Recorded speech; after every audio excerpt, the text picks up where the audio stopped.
Most drivers have no idea that one filthy $20 component might be seriously impairing the performance of your engine.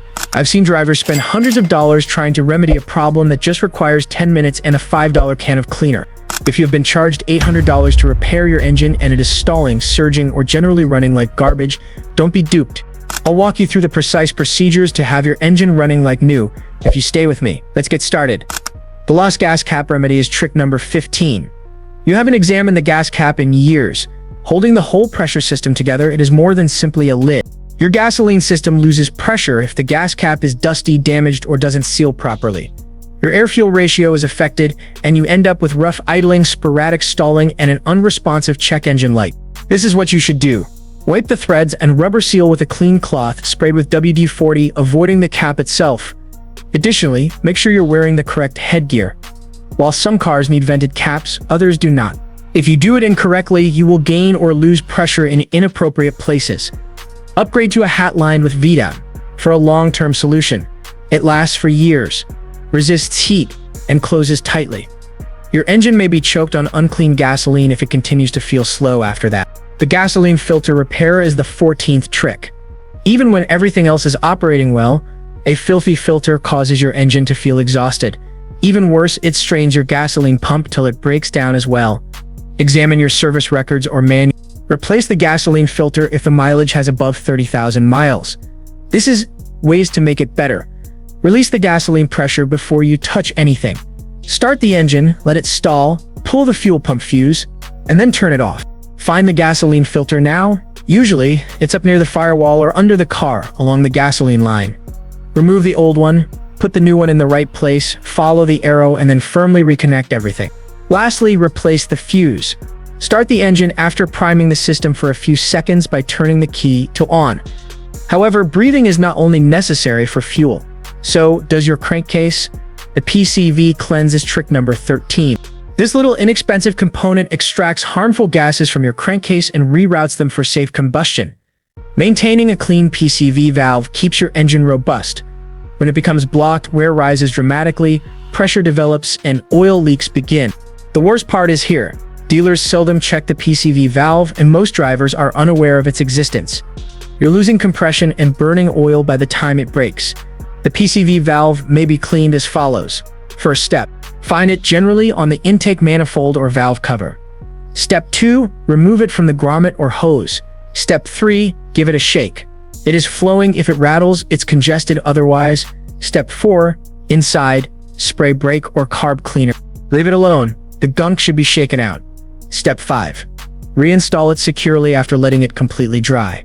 Trick number 12, the procedure for spark surge, misfires, a sluggish throttle, and poor fuel efficiency. Your fuel system isn't. Your spark plugs are begging to be retired. Your engine will also be weak if your ignition is poor. Additionally, it is a foolish tactic to wait for the check engine light. This is what you should do. Get rid of your plugs if they are more than 30,000 miles old. Are you still a distributor? Use copper plugs and swap out the wires. Rotor and cap, platinum or iridium should be used if you have a waste spark configuration. Use OEM iridium for coil-on plugs or switch to NGK ruthenium HX. They are more expensive, but they last more than 100,000 miles and always smash the spark. I have personally tried these plugs. By just changing the spark plugs and wires, a motorist was able to increase their mileage by 4 miles per gallon overnight, substantially sharpen their throttle response, and make cold starts feel much smoother. Keep your engine from being held captive by a slow spark. However, a lying sensor may still ruin everything, even with a killer spark. Trick number 11. Awakening of the mass airflow sensor. Your engine receives information from the mass airflow sensor about how much gasoline to combine with air. However, it begins to guess when it's filthy. It also often makes incorrect estimates. Your engine runs rich. As a result, you use more petrol. Your throttle becomes unsteady. Additionally, your engine light is acting out. The mass sensor may be cleaned as follows. First, find the mass sensor. It is installed on the intake hose, immediately after the air filter box and before the throttle body. Gently unplug it and take out the sensor. Avoid touching the internal wiring. They are costly to replace and thinner than hair. In the second step, you have 2 cleaning choices. It is quicker and safer to use a specialized MAF sensor cleaning, such as gum out, or to drop it into a Ziploc bag filled with rubbing alcohol and gently swirl. Step 3. Reinstall it, plug it in, and close your airbox after letting it air dry for at least 20 minutes. Click subscribe if you're learning something new. Okay, let's go on. The 10th trick is the throttle body power wash. This is the throttle body's harsh reality.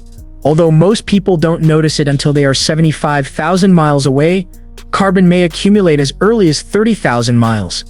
By then, your fuel trims are all over the place. Your throttle is clogged, and your idle is harsh. You're either burning hot and lean, squandering gas, or running too rich. In any case, your engine is in danger, and no, this isn't a problem that only mechanics can solve. The throttle body may be cleaned as follows. First, turn off the engine and then unplug the battery. If you ignore this, you run the danger of causing a throttle recalibration problem. Step 2, take off the intake hose, identify everything, and make sure the lines aren't mixed up. Step 3, apply genuine throttle cleaner to the throttle body. Before you touch it, let it soak. Most people make mistakes there. Step 4, use a toothbrush or towel to gently scrape the carbon off. You will see the release of black sludge. Clean everything. Step 5, allow it to air dry before securely reassembling everything. The air filter repair is the 9th trick. Like you, your engine breathes air, and when the air filter becomes blocked, it begins to gasp. Power will be taken away from you. Tanks for throttle responsiveness. This is the phase when no demonstrates that a dirty filter does not retain additional dust. It's a myth.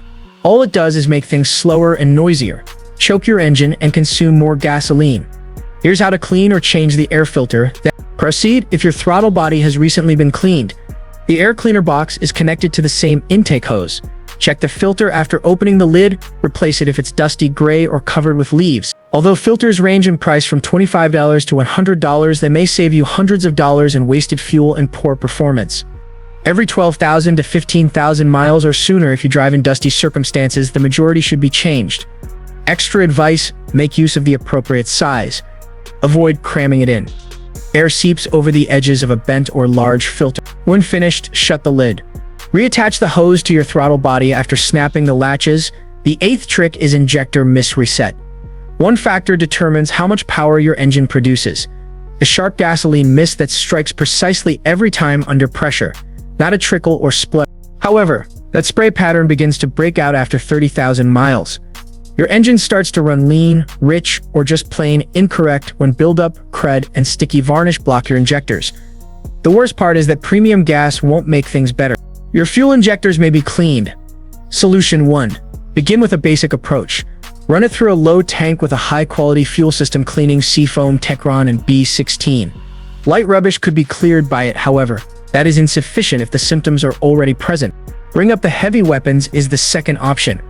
In only a few minutes, a professional shop equipped with a pressurized fuel rail kit can blast off that hardened carbon. The gasoline injectors should be cleaned every 30,000 to 40,000 miles. Furthermore, it is much less expensive than waiting for a misfire and spending $900 on new injectors. One word of caution. Until you have verified via an OBD2 scan that the injectors are toast, don't allow the technician to upsell you a whole fuel system replacement. The 7th trick is the carbon exorcism technique. Not only is that dark, baked-on muck unsightly, it smothers combustion, coats your pistons, jams your intake valves, and you're feeding it every time you pump cheap gas or miss a drive. This isn't dirt at the surface. It's the kind that depletes your engine's horsepower, ruins your mileage, and makes your engine seem like it's pulling a trailer uphill. This is how carbon buildup may be cleaned. Option 1. Use B16 Techron or Seafoam as a fuel additive. Fill it almost to the brim with gasoline, then give it a good jolt. Light buildup will be removed, but don't anticipate miracle. The second option is walnut blasting. This is authentic. In order to clean valves without causing any harm, the shot blasts crushed walnut shells into the intake ports. Since fuel never comes into contact with the valves, it is the sole method for thoroughly cleaning a direct injection engine. This is a performance resurrection, not optional maintenance. The 6th trick is the octane armor rule. Let's dispel this misconception immediately. You won't get greater power, strength, or speed with premium petrol in your old Corolla. Octane is what counts here. More knock resistance is correlated with higher octane. That's important, whether you're hauling a lot, using turbo boost, or driving a car tuned for performance tunes, ethanol blends, or E84. It is risky to use low-octane gasoline in an engine that needs high-octane. Fuel may ignite too soon before the piston reaches the peak of its stroke if the octane rating is too low for your engine's requirements. The cylinder experiences a dramatic pressure increase as a result of this early ignition, sometimes referred to as detonation. That pressure strikes the piston at the incorrect moment, smashing into it while it is still rising, rather than assisting the engine in running smoothly. Serious internal damage, including cracked cylinder walls, bending rods, and burst pistons, may result from this over time. Low-quality gasoline causes your engine to run dirtier, leaves carbon on injectors, valves, and sensors, and causes you to lose power, consume more gas, and have slower throttle response, even if it doesn't blow your engine apart. What should I do instead? Continue using premium gasoline brands to keep your fuel system clean. They come with additional detergents. The fifth trick is the synthetic oil shield routine. Oil begins to degrade if left unattended for an extended period of time, particularly in older, high-mileage engines. It thickens and turns into a sludge that does more than just remain in the pan. It becomes chilly, plugs channels, starves the top end, and causes dry beginnings. In fact, the first few seconds after turning the key are when 80% of engine wear occurs. However, you receive immediate protection when you use complete synthetic oil. It clings better, flows more quickly, and protects your moving components from grinding against one another. Yes, maintain the proper viscosity.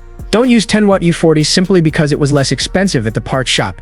If your documentation specifies 5-watt U30, especially if you travel short distances, wait in traffic, or have an older engine, change your oil every 3,000 to 5,000 miles. It isn't paranoid, it's insurance. Here's an extra move as well. After changing your oil, turn off the fuel pump and start the engine for a short while. This lessens friction during dry start and safeguards your bearings as pressure increases. However, if your engine is operating too hot or too cold, oil cannot perform its function. The fourth trick: fix the thermostat's timing. Despite being the most neglected component of the cooling system, it is possibly the second most crucial. Together, the thermostat and coolant regulate the engine's temperature. In addition to burning oil, an overheated engine can result in higher fuel consumption. Because it is tucked away between the radiator and the engine, the thermostat is difficult to find. The thermostat remains closed when the engine is cold to stop coolant from lowering the temperature. As a result, the car may attain its ideal temperature more quickly.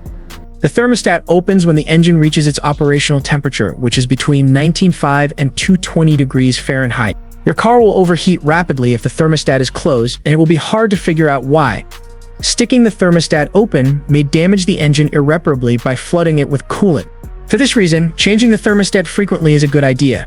Generally speaking, a thermostat should last for 10 years or 100,000 miles, but you shouldn't take that chance.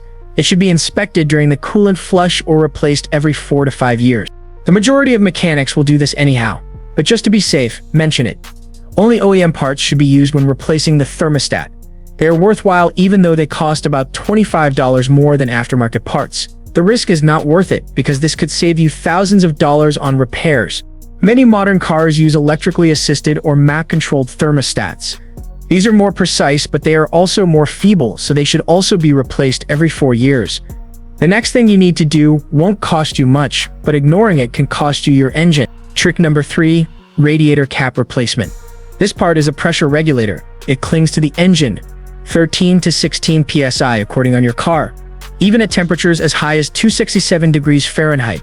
That pressure maintains the stability of your coolant, but as the cap grows weak, and over time they all do, that pressure lowers, and once that occurs, your coolant begins boiling at only 212 degrees. That's a 45-degree difference. And in engine words, that's the difference between regular functioning and a full-blown overheat. Here's what fails: the spring inside loses tension. The rubber seal turns rigid and brittle. It can't hold pressure like it used to. Steam builds up, coolant escapes, and suddenly, your engine's on the verge of a breakdown. Most folks blame the thermostat, or the fan, or a blown hose. But the actual problem, it's commonly this $10 cap. This is what you should do. Wait until the engine is absolutely cool. Remove the old cap by twisting it off and replacing it with a new one that has the same PSI rating as the one that was stamped on it. It might spare you from having to pay $3,000 for a head gasket job, yet it just takes 5 minutes and costs less than lunch. The coolant compatibility code is the second trick. The idea that all coolants are the same is among the greatest fallacies that may destroy your engine. Because it serves so many purposes, coolant is one of your car's most delicate fluids. Because coolant is a combination of water and antifreeze, it prevents freezing in addition to absorbing excess heat from the engine and reducing rust and corrosion. Engine corrosion is the main risk of using the incorrect coolant. Regretfully, you may not detect any issues for up to a year. Using the incorrect coolant might be the cause if you've been changing your radiator often. But that's assuming you're fortunate. The engine head cracking or the bearings melting is the worst case scenario. You could have to pay more than $4,000. Use just the coolant that your handbook suggests. Thankfully, you are not required to do this often. Coolant has a maximum lifespan of 150,000 miles or 7 years. Here's a professional tip. When diluting antifreeze for your coolant, always use pure water. Using tap or bottled water is not recommended for current engines, despite occasional advice to the contrary. Salt, minerals, and other contaminants present in tap water are absent from distilled water. It prevents rusting more effectively as a consequence. Additionally, these contaminants may accumulate in the cooling system and result in overheating. As an alternative, you may utilize pre-diluted coolant in the cooling system. This guarantees that the water-to-antifreeze ratio is correct. Check the coolant reservoir before adding more coolant. You must proceed if debris is visible or if you see a change in color.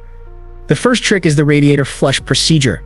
The majority of manuals, including those from Toyota, advise changing the coolant after 100,000 miles for extended drain coolants and 30,000 miles for silicate-based coolants. Extended drain coolants are often gold or orange, while silicate-based coolants are usually green. Nonetheless, the majority of professionals advise flushing the coolant every 30,000 to 60,000 miles. Coolants degrade as all other fluids do. When that happens, your radiator may rapidly get corroded, which might cause the engine to overheat. So how can you tell whether a coolant flush is necessary? The coolant is overheating if there is a pleasant fragrance coming from below the hood. Additional indicators include a gurgling sound when the engine is started and persistent overheating. The most apparent indication that you need a coolant flush is a gurgling sound, which is caused by visible dirt or color changes. If you've been using the incorrect coolant, you also need to flush,